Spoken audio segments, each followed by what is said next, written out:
Não há como não se falar de política, ainda que nós estejamos no meio da Copa do Mundo e ainda não saibamos o que é que vai acontecer nas semifinais, nas quartas de finais e, obviamente, também na final.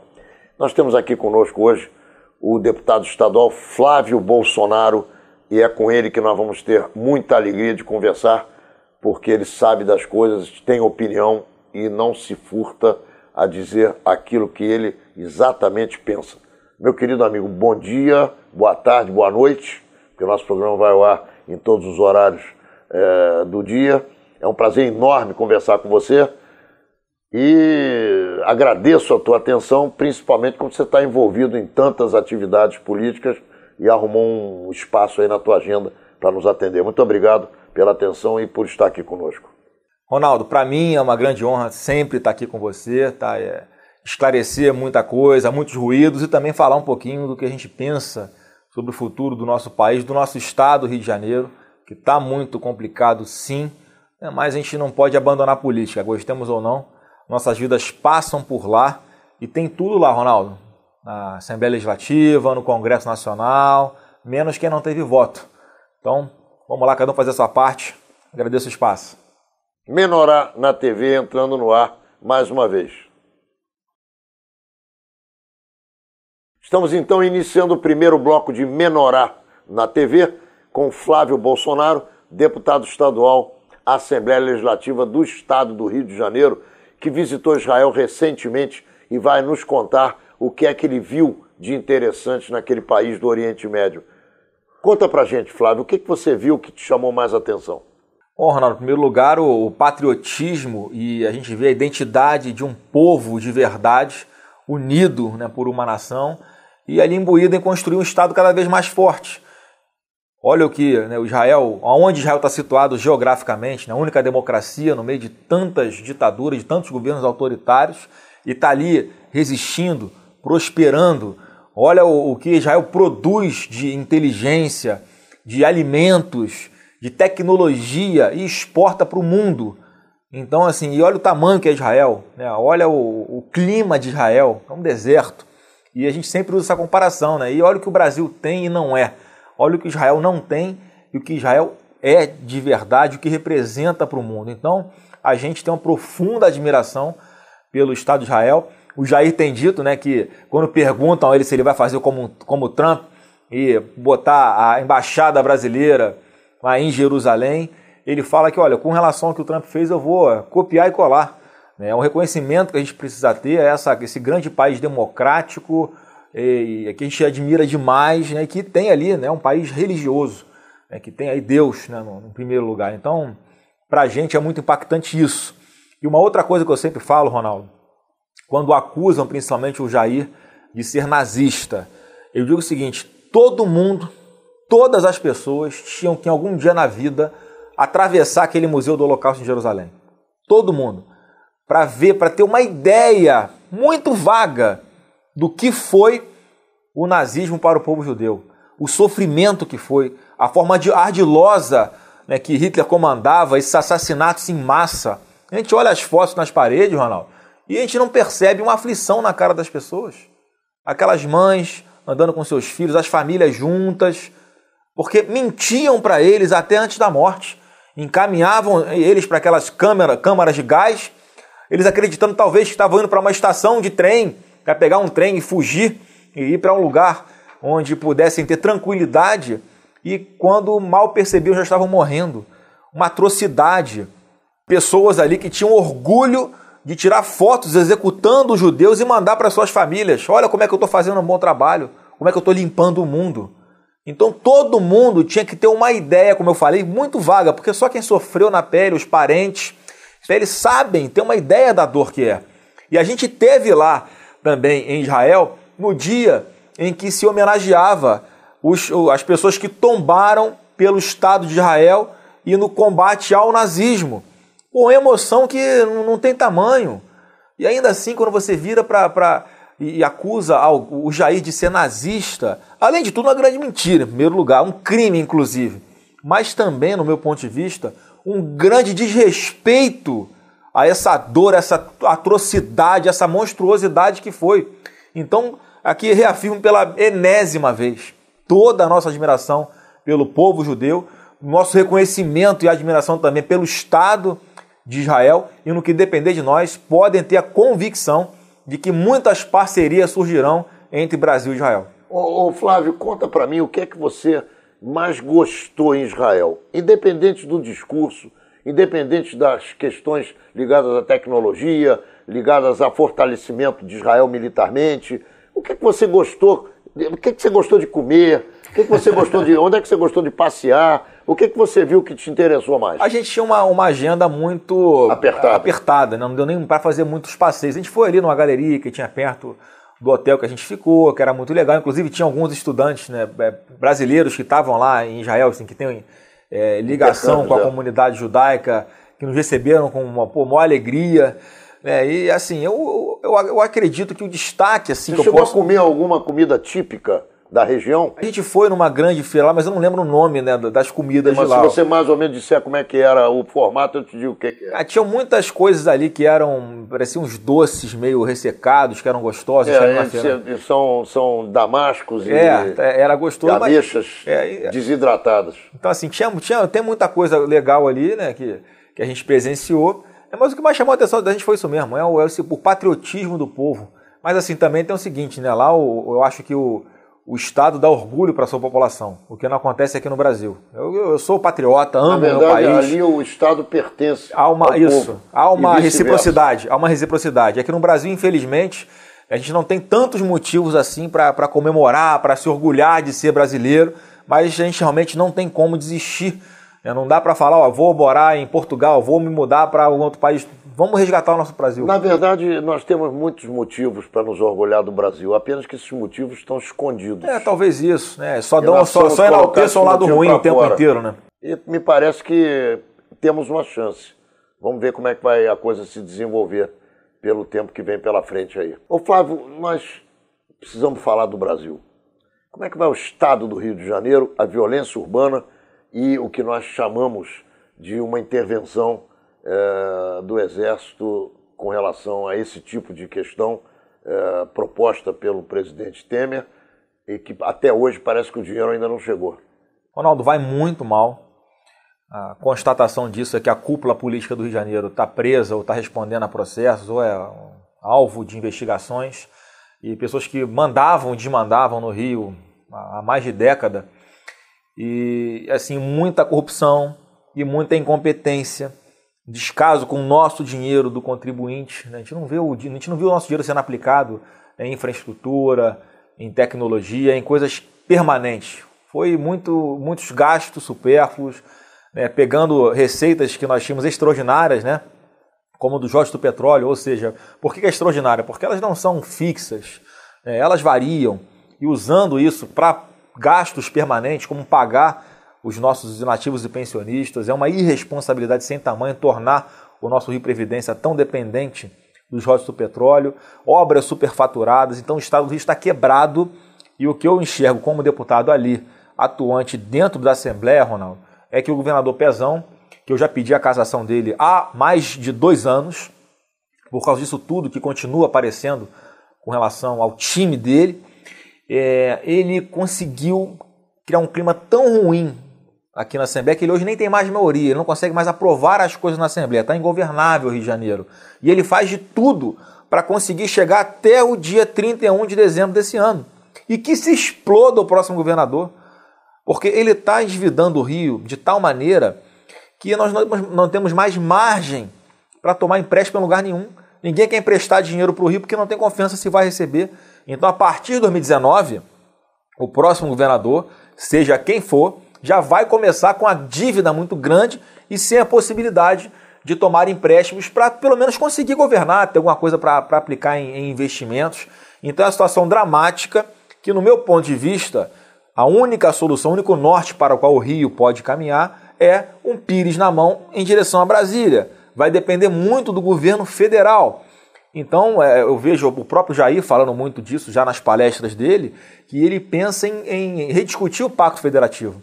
Hoje, quase 60% do que o país arrecada fica na União. um pouco menos, uma parcela bem menor com o Estado, uma parcela menor ainda com os municípios, com os estados, e o DF é uma parcela muito menor com os municípios. Essa lógica tem que inverter. Por quê, Ronaldo? Nesse caminho há uma série de problemas, né? Imagina uma tubulação com vários escapamentos. É o dinheiro até chegar aqui na ponta da linha do cidadão, que é a prefeitura que aplica onde sabe que há necessidade. O cidadão vive no município, Exato. Não vive na União. Então essa lógica progressivamente tem que ir mudando, já tem dito isso. Quando você corta os intermediários, imagina, para um município construir uma ponte, tem que ir no governo federal ou no BNDES, o dinheiro vai para a Caixa Econômica, já tem que ter um parlamentar que intermedia isso, aí depois para esse dinheiro chegar aqui na prefeitura tem toda uma política num banco público, e aí na hora de fazer com a empreiteira também tem todo um cerco, a empreiteira que acaba superfaturando uma obra para poder atender e a obra acontecer. Percebe quantos intermediários existem? Por que não inverter essa lógica e pegar o dinheiro do contribuinte e botar direto na prefeitura? Ô Flávio, eu me lembrei agora de algumas anotações que eu li, ou notícias, provavelmente colocadas de propósito, dando conta de que houve uma época na vida do Jair Bolsonaro, e você tem citado o Jair, que é seu pai, e é candidato ou pré-candidato à presidência da República, e você pré-candidato ao Senado. Eu pergunto a você o seguinte: é verdade que o Jair Bolsonaro é estatizante? Ele quer aumentar o tamanho do Estado? Ou ele foi estatizante num determinado momento e se adequou agora porque tem interesse de receber os votos da área liberal, da área da direita mais centrada? Como é que você explica esse tipo de notícia? Ronaldo, uma das nossas marcas na política sempre foi a de não se preocupar com o voto. O voto vem decorrente daquilo que a gente defende, que a gente acredita, e há um segmento da população que concorda e nos segue. O Jair sempre foi deputado federal, né? Na vida pública eu estou dizendo, né? Ele é capitão do Exército, enfim, tem toda uma história de vida e parte dela é dentro do Congresso Nacional. Ele, como deputado, como parlamentar, como representante de um segmento, estava lá defendendo os interesses desse segmento, que é e sempre será a classe militar. Então as posturas que ele tomava em defesa dos militares, dos servidores públicos de uma forma em geral, ele nunca precisou se posicionar sobre o que ele faria se fosse presidente, como é que ele governaria o Brasil ante o que a gente está vivendo aí hoje. Isso ele está fazendo agora. Então o que acontece? Ele é uma pessoa, como qualquer pessoa decente, que amadurece, que evolui. Então, de uns anos para cá, ele tendo contato com pessoas do mais alto gabarito em diversas áreas, como na economia, e quem tem direcionado fielmente o que ele vai defender para plano de governo, que ele acha que é melhor para o país, e o que tem ensinado muita coisa. Ele é o próprio Paulo Guedes, um dos economistas mais renomados do Brasil e do mundo. O próprio Paulo Guedes tem aprendido muito com o Jair também sobre política, que tem o ideal, tem o ótimo, mas tem o Congresso Nacional que vai ter que aprovar aquilo ou não. Então, às vezes, o ótimo é inimigo do bom, do que é possível. E é isso que ele está buscando, o que é possível fazer com um Congresso, e para não cair na mesmice de outros candidatos que vão prometer o impossível. Ainda tem gente que acredita. Fazer o quê, Ronaldo? Mas ele vai propor aquilo que ele acha que é o real. Então ele é uma pessoa que não está falando atrás de voto. Ele está realmente se convencendo da importância de um Estado mínimo, da importância de que quem tem que gerar emprego nesse país não é o poder público. O poder público tem a obrigação de gerar circunstâncias para que os empreendedores tenham sim interesse em investir o seu dinheiro aqui, abrir o próprio negócio, arriscar, né, o seu dinheiro em determinado segmento, que hoje no Brasil é praticamente uma loucura. Carga tributária altíssima, burocracia sem fim, corrupção, tudo que a gente vai, sem dúvida alguma, combater, e eu não tenho a menor também preocupação, caso seja a vontade de Deus, e o Jair seja realmente o comandante desse país a partir de 2019, essas circunstâncias serão criadas com pessoas de coragem, competentes e que têm a convicção e a certeza do que estão fazendo. Voltando à questão da segurança pública no Rio de Janeiro, como é que se resolve uma questão dessa natureza? Do meu ponto de vista, hoje o maior combustível para a criminalidade é a impunidade. É o óbvio. Agora, como é que se faz? E até uma coisa que me motiva muito, Ronaldo, a colocar o meu nome como pré-candidato ao Senado, porque eu tenho a convicção de que o Congresso Nacional vai ter um papel essencial, protagonista nos próximos anos, por exemplo, na questão das mudanças na legislação penal. Por exemplo, acabar com a audiência de custódia. Para quem não sabe o que é uma audiência de custódia, muito rapidamente, um policial prendeu alguém assaltando aqui na rua. Em 24 horas ele tem que apresentar a um juiz para essa audiência de custódia. E aí ele tem que decidir se esse marginal responde ao processo em liberdade ou preso. E aqui no Rio, infelizmente, só para dar um exemplo, que acontece no Brasil inteiro de forma até mais grave, em quase 60% das vezes o bandido sai da sala de audiência em liberdade antes do policial até. Então esse é um sistema que se retroalimenta. Está no Senado Federal parada, por exemplo, a redução da maioridade penal. É no Congresso Nacional que a gente tem que discutir a questão do desarmamento. A gente tem que garantir esse direito individual, constitucional do cidadão que queira e que cumpra os requisitos legais de ter o acesso a uma arma de fogo para a sua legítima defesa, da sua família e também de sua propriedade, em especial no meio rural. Então olha como é que é importante essa disputa, a presença no Congresso Nacional para questões de alteração da legislação penal. E com isso eu tenho uma convicção também. Quando a gente der, por exemplo, também na lei, Ronaldo, a segurança jurídica para o nosso policial fazer o que tem que ser feito, ou seja, eliminar aquelas ameaças altamente armadas que estão aqui. Há poucos metros, onde a gente está conversando aqui em Copacabana, tem marginais de fuzil. A polícia tem que ter a garantia legal de que ao se deparar com um marginal armado de fuzil ilegalmente, ele possa atirar para matar, porque ele está agindo em defesa da sociedade, na defesa do cidadão ordeiro. E hoje, por que ele não faz, Ronaldo? Porque se ele atira, ele pode acabar o próprio policial indo parar no banco dos réus.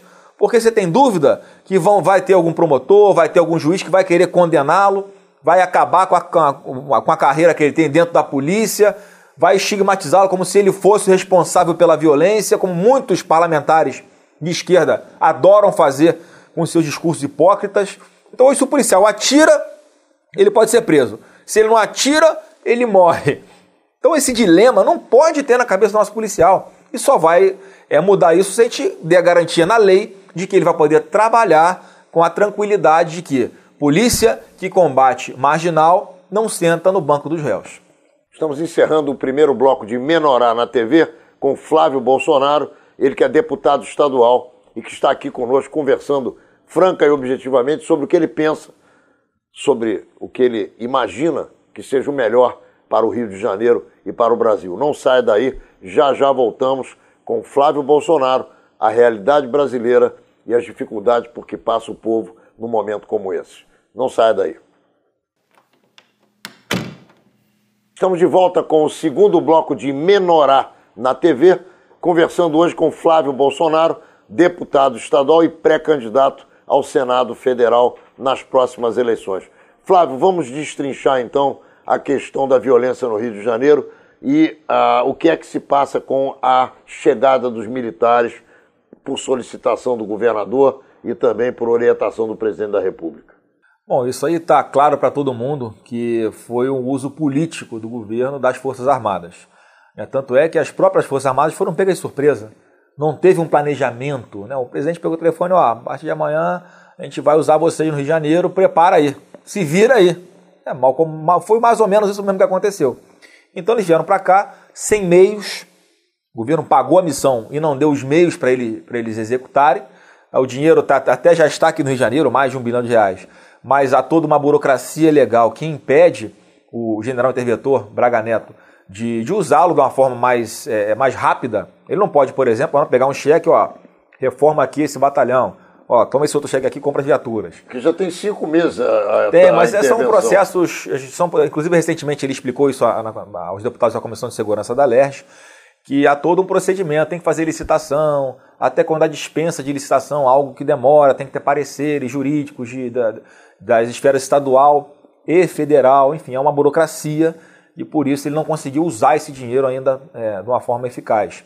Mas claramente eles vieram para cá, o pouco resultado que eles estão conseguindo é fruto da competência deles mesmos, dessa forma de planejar as operações, de inclusive inovar e compartilhar muitas informações do Serviço de Inteligência do Exército com o da Polícia Militar. O fato de termos um interventor, uma autoridade superior às polícias militar e civil, eu acho que, não digo que facilita, mas impõe que exista o diálogo, o compartilhamento de informações, o planejamento em conjunto de todas as operações. Eu acho isso uma coisa positiva que também não vinha acontecendo. Porque nós temos, Ronaldo, sem hipocrisia nenhuma, a melhor polícia do mundo, se bobear. O que os nossos policiais fazem aqui no Rio, com o risco que eles têm a própria vida deles, e sem os meios de fazer, com armamentos obsoletos, né, enfim, viaturas que caem aos pedaços, são colocados aí em containers dentro de comunidades dominadas ainda pelo poder bélico do tráfico de drogas, que os ameaçam constantemente, dia e noite no radinho. Um policial humilhado, é colocado numa situação de humilhação dentro de muitos locais onde eles são obrigados a permanecer, até então, por uma imposição da força política do governo. Até isso os militares estão conseguindo reverter, né? Estão reorganizando isso tudo, estabelecendo um contato entre as UPPs e os batalhões que não tinha, acredite se quiser. Você tinha um batalhão em Caxias, com aproximadamente 400 homens, e uma UPP na Mangueirinha, uma comunidade muito pequena, que, óbvio, merece atenção também por parte do poder público, mas com mais de 200 homens, e que não se falavam muitas vezes. Era comandada por um tenente, por um capitão, uma tropa com 200 homens, que não fala com o batalhão da área. Olha que nível surreal que a gente chega de falta, né, de bom senso para fazer segurança pública. Então os militares vieram dessa forma, alguns índices melhoraram, repito, pela competência dos militares, pela presença de mais de 20 mil militares do Exército, Marinha Aeronáutica, dando suporte aqui às forças estaduais de segurança, mas eles vão sair em algum momento, data marcada, 31 de dezembro, e eu temo que, se a gente não tiver essas alterações legais que eu falei no outro bloco, a coisa vai voltar a degringolar. Inclusive, eu estou levando ao comandante da intervenção aqui no Rio de Janeiro, o general Braga Neto, uma sugestão, né, que é também sinalizar, deixar um legado concreto disso tudo que está acontecendo, que é a criação de um colégio da Polícia Militar no município de Caxias, que é onde eu sei que o prefeito tem um espaço e já disponibilizou informalmente para que isso aconteça, e sinalizando, Ronaldo, que é importante também a questão da educação na prevenção à segurança, ainda mais um colégio militar, nesse caso da Polícia Militar, que aqui no Rio de Janeiro existe um em Niterói e é referência, está no topo aí das notas dos índices que medem, né, a eficiência e o aprendizado no Rio de Janeiro. E em todo o Brasil existem colégios militares que também estão nos topos dessas listas por excelência na forma de educar, com respeito, né, com planejamento, com ordem dentro de sala de aula. Então acho que é um legado interessante e que a Polícia Militar pode pegar esse viés e atender a uma grande demanda que existe da sua tropa ali na região da Baixada Fluminense. Ô Flávio, curiosamente também pelas redes sociais tivemos conhecimento de que existe uma candidata do Partido dos Trabalhadores, apoiada por Lindbergh Faria, Benedita da Silva, as forças do PT no Rio de Janeiro, uma candidata a governadora que defende o assalto.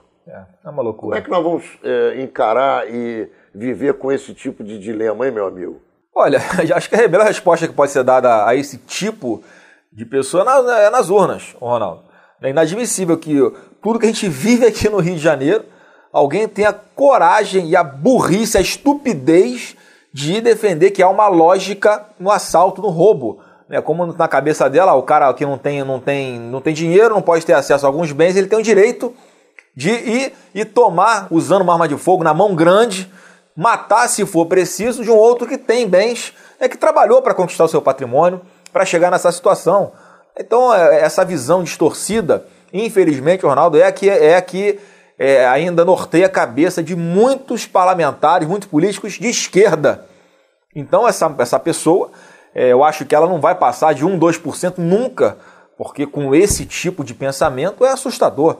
Ela defender que há uma lógica no assalto. Não, mas a minha grande dificuldade é de compreender como é que alguém que responde pela justiça eleitoral concederia a esse tipo de ideia defendido por determinados candidatos condições para que essa pessoa possa chegar a disputar uma eleição. Isso é que me deixa preocupado. Eu também fico, mas eu insisto na tecla de que o controle de qualidade do político, quem tem que fazer é o eleitor. É o eleitor, dando a resposta nas urnas, não votando nessa pessoa, fazendo campanha contra. Isso é que eu quero dizer a você. Há um entendimento, pode haver alguma interpretação de que ela fez apologia ao crime, cabe ao Ministério Público tomar providência. Já que é um crime, eu não vejo uma ação, seria uma ação aí incondicionada que chama, independente da vontade de interpretação, o Ministério Público deveria agir. Flávio, o que você pensa de algumas questões? Primeiro, Operação Lava Jato. Segundo, prisão logo depois de julgamento por um colegiado de segunda instância. E terceiro, os privilégios que deputados, senadores, juízes e outras categorias da sociedade brasileira têm no que se refere ao tal do foro privilegiado. Com relação à Lava Jato. A Lava Jato é um bastião da esperança de muitos brasileiros, assim como eu. De saber que no Poder Judiciário, no Ministério Público, na Polícia Federal, a gente pode ter a confiança também de que o trabalho pode ser bem feito. E aquela pessoa que desgraça a vida de milhões de pessoas com a corrupção não é um crime violento, usando arma, por exemplo, atirando em alguém, mas é um crime tão grave quanto, porque tira a possibilidade de investimentos em pilares da nossa sociedade que certamente tornariam a nossa vida com uma qualidade muito melhor. Então a gente tem que preservar a Lava Jato de qualquer maneira, a todo custo, e não tenho dúvidas de que a partir de 2019, se acontecer de nós estarmos aí nesse processo de comandar o país, a gente vai preservar isso aí.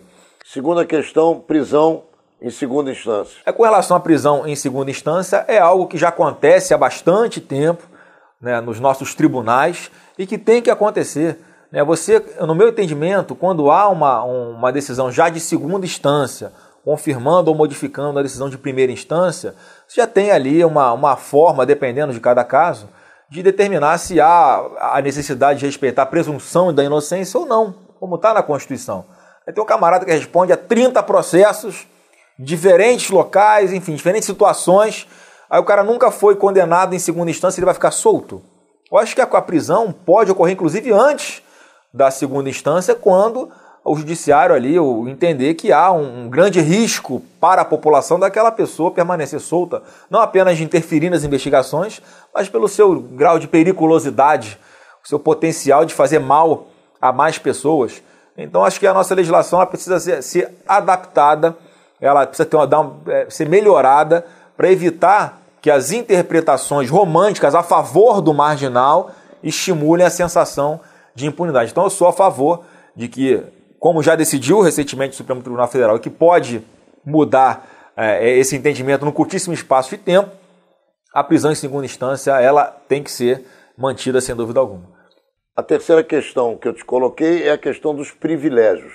Você, como deputado estadual, você tem, como também os deputados federais, os senadores, os ministros, os juízes, a prerrogativa de serem julgados pelo Supremo Tribunal Federal. Isso significa, para muita gente, um privilégio que não deveria permanecer. Qual é a tua opinião a respeito disso? Esse privilégio, especificamente com relação à atuação de um parlamentar, deputado federal, estadual, senador, enfim, eu acho que tem que ser aquilo que está na Constituição Federal.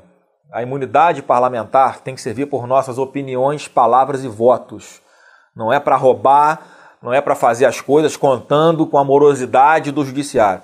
Agora, nessa questão, Ronaldo, da imunidade parlamentar e dos privilégios, eu tenho uma preocupação que é a seguinte: se a gente acaba com a prisão, por exemplo, com o foro privilegiado, como é chamado, ou seja, um deputado federal, ele responde ao processo no Supremo Tribunal Federal, portanto, na última instância. Isso realmente eu concordo que tem que mudar, mas tem que mudar em conjunto com uma outra coisa, é a questão da prisão. Se o Supremo muda o seu entendimento e entende que a prisão só pode ocorrer após a sentença transitada em julgado, esse caminho que hoje é do deputado ir direto para o Supremo, sabe qual vai ser o caminho percorrido? Vai começar na primeira instância, todo esse tempo para a segunda, para depois chegar onde estamos hoje. Ou seja, esse casamento desses dois pontos é importantíssimo que a gente entenda essa lógica para não incentivar a impunidade, porque se acontecer as duas coisas, Ronaldo, acaba o foro privilegiado, passa a primeira instância, e você só pode prender após sentença transitada no julgado, você nunca mais verá um político preso no Brasil. Ô Flávio Bolsonaro, o que é que você pensa de uma população desarmada por uma interpretação equivocada da própria vontade da população que se manifestou em plebiscito, diferentemente do que se praticou em termos de governo-população a respeito do desarmamento. Em 2005, a população brasileira se posicionou, quase 64% dos brasileiros entenderam serem favoráveis ao acesso à arma de fogo para a sua legítima defesa. 64% da população, mais do que qualquer presidente da República já teve. E, no entanto, a legislação foi no sentido oposto, inviabilizando o acesso do cidadão ordeiro a uma arma de fogo para a sua legítima defesa. E essa discussão toda que acontece hoje no Congresso, de flexibilizar ou distinguir o Estatuto de Desarmamento, é basicamente por uma questão, Ronaldo. O que é que tem inviabilizado esse acesso à arma de fogo? É a discricionariedade, é o entendimento de um delegado da Polícia Federal, por exemplo, responsável por dar lá a sua assinatura. Como é que funciona? Você atende a todos os requisitos legais, você passa na avaliação psicológica, você passa na avaliação no teste prático, você não tem antecedentes criminais, você passa por isso tudo. Aí chega no final, o delegado olha para você, olha, eu entendo que você não tem necessidade de usar arma. Indeferido. Tá, mas tá indeferido por quê? Porque eu não quero, está indeferido. É assim que funciona hoje. Então a discussão é a seguinte, para acabar com essa discricionariedade, a pessoa que atenda aos requisitos e assim queira, porque essa é uma questão nevrálgica também, é o direito de escolha, que a gente não pode abrir mão, deve ter acesso à arma de fogo para ter em sua residência. Porque é o seguinte, Ronaldo, o marginal hoje ele tem a certeza da impunidade que a gente está conversando aqui. A legislação é frouxa, a polícia não consegue estar em todos os lugares ao mesmo tempo, mas também ele tem a convicção de que não vai ter resistência nenhuma. Ele vai entrar num bar aqui em Copacabana, ali no Flamengo, vai assaltar todo mundo e não vai ter ninguém armado, porque o governo desarmou a população geral. Só quem tem direito ao porte de arma hoje é o marginal, é o bandido. Então a gente tem que equilibrar essa disputa. E com isso eu não quero botar na conta do cidadão comum, civil, ordeiro, a responsabilidade da segurança pública. Não é isso. O que eu estou tratando antes disso, até óbvio que tem efeitos práticos na segurança, eu tenho certeza, como acontece na Flórida, por exemplo, você não vê um cara indo assaltar no sinal de trânsito.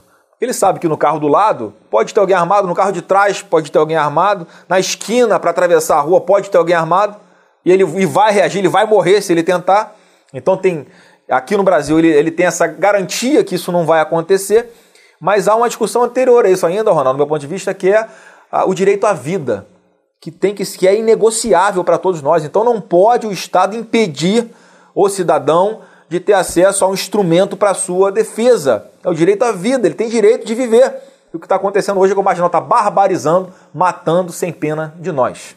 Estamos encerrando o segundo bloco de Menorá na TV com Flávio Bolsonaro, deputado estadual à Assembleia Legislativa do Estado do Rio de Janeiro e pré-candidato ao Senado Federal. Não saia daí, já voltamos. Vamos continuar discutindo questões fundamentais para o Brasil e é bom que você conheça as ideias desse jovem parlamentar que defende com muita propriedade, com muita clareza o que ele pensa e o que hoje no Brasil muita gente pensa. Não saia daí. Estamos então iniciando o terceiro bloco de Menorá na TV, nesse papo com Flávio Bolsonaro, que é deputado estadual aqui à Assembleia Legislativa do Estado do Rio de Janeiro e é também pré-candidato ao Senado Federal.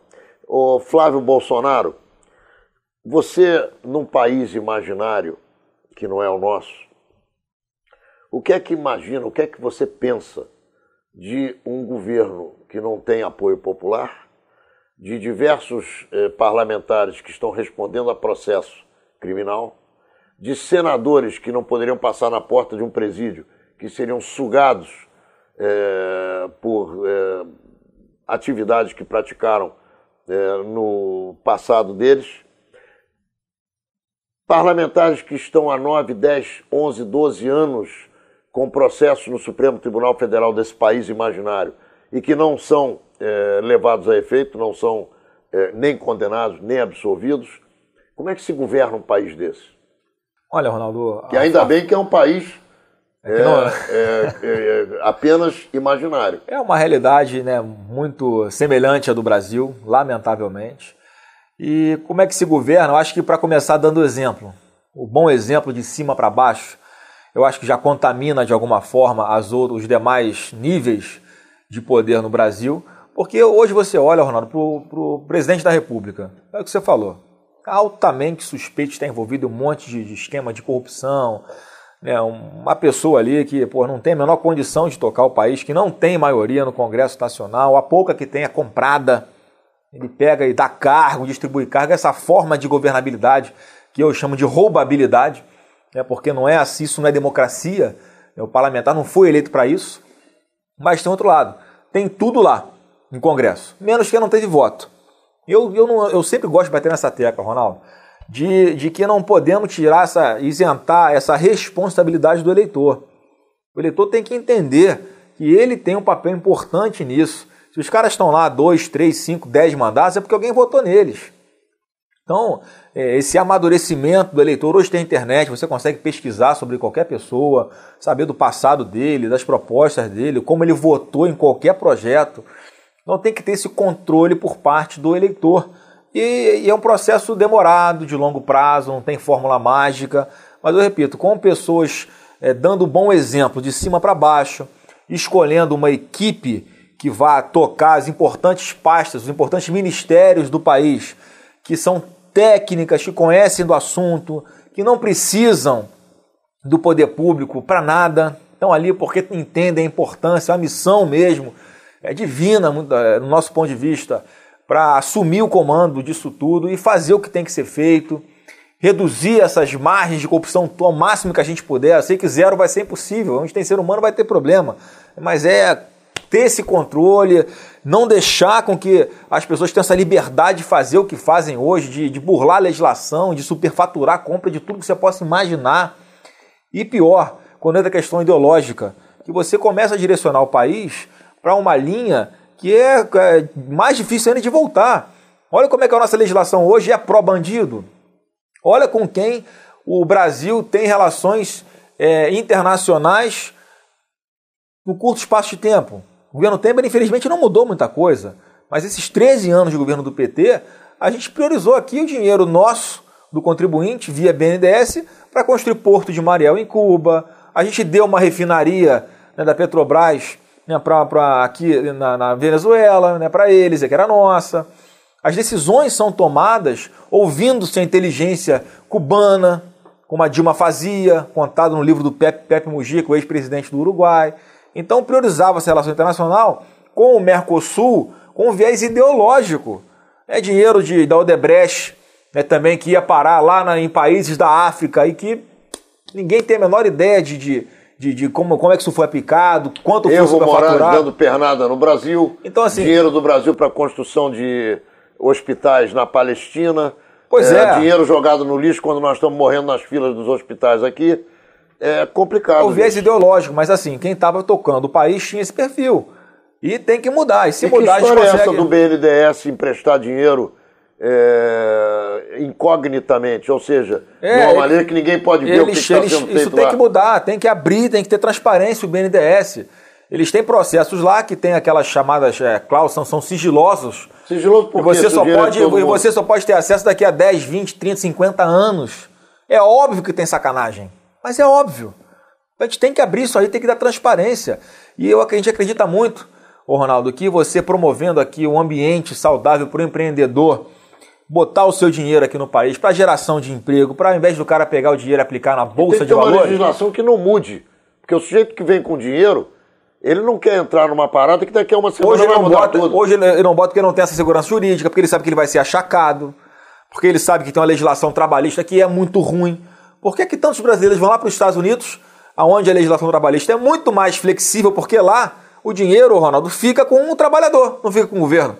Então as pessoas vão para lá, onde não tem quase nenhum direito trabalhista, atrás de prosperidade, de dependência financeira. Por que a gente não pode ser assim no Brasil também? Então muita coisa que tem que ser mudada na legislação, mas quem faz a pauta do Congresso, muitas vezes, é o próprio presidente da República, que impõe o que é prioridade, por medida provisória, muitas vezes. Então percebe a importância de ter alguém no comando do país com esse perfil, primeiro, de intolerância com a corrupção, uma pessoa limpa, decente, e em segundo, tão importante quanto, que tenha assim, um pensamento ideológico, político, de Brasil, de nação, e não para ajudar os companheiros dos países vizinhos aqui que compõem o Foro de São Paulo. Não para fazer obras que vão gerar superfaturamento, desvio de dinheiro, para fazer caixa 2 na campanha dessas pessoas. Então hoje o Estado é usado para isso. Então uma pessoa que chega lá pensando diferente, pensando que é possível fazer política dessa forma que a gente está colocando aqui, já é um grande passo. E é uma esperança que a gente tem de resgatar o nosso Brasil. Flávio, há pouco tempo atrás, e hoje as redes sociais são muito importantes para a gente conhecer o pensamento das pessoas, eu vi um candidato à presidência da República, um pré-candidato à presidência da República, enxovalhando pessoas que estavam fazendo um protesto. Esse vem do Nordeste. Vi também um outro que vem do interior de São Paulo, ofendendo o Jair Messias Bolsonaro, com todos os as más palavras que se poderia obter. Cidadão esse que foi acusado há pouco tempo atrás, não sei se é verdade ou mentira, de ter recebido aluguel de sem teto. Onde é que nós vamos parar com esse tipo de campanha eleitoral? Essas pessoas elas botam o nível bem para baixo, e mostram como elas não estão preparadas para viver numa democracia de verdade, que respeite a opinião de quem pensa diferente. Algo que eu vi quando eu estive lá no Knesset, em Jerusalém, no parlamento de Israel, as pessoas convivendo ali, respeitando essa diferença. Tem até representante lá dentro que defende o Estado da Palestina. Não, tem representante árabe israelense que defende que Israel tem que se retirar 100% do local onde existe. É uma coisa assim que não dá para compreender, não tem lógica. Mas se respeita-se. Tá lá.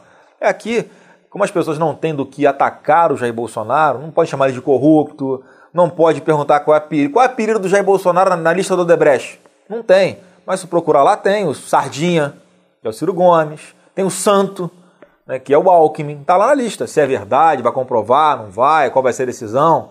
Mas tá lá. Da gente não podem falar isso. A gente nunca fez política para enriquecer, para ter um dinheirinho ilícito, enfim, não é a nossa praia. E hoje, por incrível que pareça, virou uma qualidade, que era para ser uma virtude. Então nos atacam de uma série de coisas, e como você muito bem colocou anteriormente, a internet dá para a gente uma segurança de mostrar a verdade e esclarecer para quem quer, óbvio. Tem uns caras que não querem, não. O cara quer ver o circo pegar fogo, vem para ofender, para xingar, para cometer crime contra a gente mesmo. Mas quem está disposto a ouvir, a conhecer, quem está preocupado com o Brasil, acessa aí o Facebook, os nossos canais no YouTube, o Instagram, Twitter. Tem diversas formas de ter acesso ao que nós realmente pensamos e defendemos, que obviamente desmentem em uma fração de segunda essas acusações todas que fazem contra nós. Então eles vão ganhar descrédito com o tempo. Como é que você definiria o Flávio Bolsonaro e o Jair Bolsonaro na política brasileira? Olha, são pessoas que fazem um trabalho conforme aquilo que acreditam, conforme as suas convicções, e que estão sim dispostos a ouvirem e serem convencidos quando estiverem errados. É assim que se faz política, é o básico. É o básico, mas o óbvio se perdeu há muito tempo. Então há uma intransigência também dentro do parlamento de pessoas que querem impor a sua vontade no grito, na ofensa, na maioria. Enfim, não funciona com a gente. A gente não cede esse tipo de pressão. Eu vou aonde estiver aqui para debater qualquer assunto. Não tem problema, óbvio que eu fico preocupado com a minha integridade física, mas tomo as minhas providências. O Jair, a mesma coisa. A gente acredita que eu, pelo menos, sou assim. O Jair também, tenho certeza, vai nessa linha. Eu peço a Deus todos os dias, Ronaldo, sabedoria, saúde, para botar o pezinho fora de casa, fazer a vontade dele, fazer a coisa certa, e entrar nos embates que forem necessários para defender aquilo que eu acredito. E é um dia de cada vez, assim que a gente vai tocando. Qual é, na tua avaliação, o primeiro problema a ser atacado no Brasil caso o Jair Bolsonaro se torne efetivamente candidato à presidência da República e ganhe essas eleições? Eu não tenho dúvida que é a segurança pública, porque ela reflete diretamente em todas as outras áreas, todas. Tem problema na educação, porque os professores em sala de aula não conseguem dar aula, porque a pressão de tráfego é problema também, que é de segurança pública. A impunidade, a pessoa está ali impedindo que a aula aconteça. Você vai para a saúde, é a mesma coisa. Tem posto de saúde que fecha por causa de problema de tiroteio. Pessoas que vão, assaltam, levam um computador de uma UPA. Tem a ver com segurança. Agora, a válvula propulsora do nosso país, que deveria ser, por exemplo, o turismo, gerando milhões de empregos, também é um grande problema a segurança pública para essa área. Você vai caminhar tranquilamente na orla de Copacabana hoje, 7 horas da noite, tu não caminha tranquilamente. Nem às 7 horas da manhã. Tanto é que o turista não tem vindo. É tão perigoso 7 horas da manhã quanto 7 horas da noite. É por isso que o Brasil recebe por ano menos turistas do que Lisboa, em Portugal. Não tem lógica isso também. É muito em função da insegurança. Por que é que muitas pessoas estão se mudando do Brasil? É a questão da violência. Por que é que você não consegue abrir um comércio de rua em vários lugares do Rio de Janeiro? Porque você tem problema de assalto. É um dos problemas, né, do comércio. É a questão da violência, fora a carga tributária e toda a burocracia. Então, no meu ponto de vista, o ponto principal a ser atacado é o da segurança pública, mudando essa legislação penal, inclusive para garantir que não haja impunidade desses crimes chamados de colarinho branco. Flávio, eu quero te dizer que é para mim um grande prazer conversar contigo. Eu conheci você na campanha para a prefeitura, em que você esteve aqui a nosso convite, como todos os outros candidatos, e nos deu uma entrevista. Você foi muito bem votado naquela eleição, ainda que não tenha sido vitorioso completamente, não pôde estar no poder, mas agora volta como candidato, pré-candidato ao Senado, você é deputado estadual. Eu quero te dizer que você tem sempre assento aqui nos nossos veículos de comunicação, uma alegria conversar contigo. Você lembrou que seu pai começou a vida como deputado, mas ele começou a vida como vereador, junto comigo. Foi, verdade. Nós fomos vereadores 88. juntos. Exatamente. Em 88 fomos eleitos, em 89 assumimos, e ele ficou 2 anos na Câmara, depois foi eleito deputado federal rapidamente, foi no meio daquele mandato, e eu tive um prazer grande de conhecê-lo, me considero amigo dele e recebo essa amizade também com o maior prazer. Com certeza. E quero dizer a vocês que a família tem assento aqui conosco sempre que precisar, estão eternamente convidados. Com você, os nossos telespectadores, eu te ofereço as nossas câmeras, os nossos microfones, para que você se despeça fazendo suas considerações finais. Em primeiro lugar, agradecer a todos vocês que nos acompanharam até agora, ouvindo alguma coisa do que a gente pensa sobre o Brasil, sobre política, sobre o nosso estado aqui do Rio de Janeiro. E política tem que ser feita dessa forma, com pessoas decentes, com pessoas sérias, com coragem de defenderem os seus pontos de vista, independente de desagradarem ou não determinados segmentos. Essa maquiagem que muitos políticos usam para fingirem ser quem não são, acabam transformando nesses Frankensteins que a gente está vendo aí hoje em dia. Então não virem as costas para a política, é chato muitas vezes, mas nossas vidas passam por lá. Eu acredito muito que cada um fazendo a sua parte, conversando sobre isso nos seus ambientes familiares, de trabalho, enfim, exercendo a sua cidadania todos os dias, não apenas a cada 2 anos, já que nós temos eleições intercaladas no Brasil, a gente consegue tirar o Brasil desse buraco. A bola agora, mais uma vez, está aí com o eleitor. Obrigado a todos pelo carinho e pela confiança no nosso trabalho. Um grande abraço a todos aí, fiquem com Deus. Menorá na TV entrando no ar, mais uma vez, na quinta-feira que vem, às 10 horas da noite, pelo canal 6 da NET Rio. E também na segunda, na terça, na quarta, na quinta, na sexta, no sábado e no domingo, porque nós estamos no ar todos os dias e você pode conferir aqui embaixo da telinha os nossos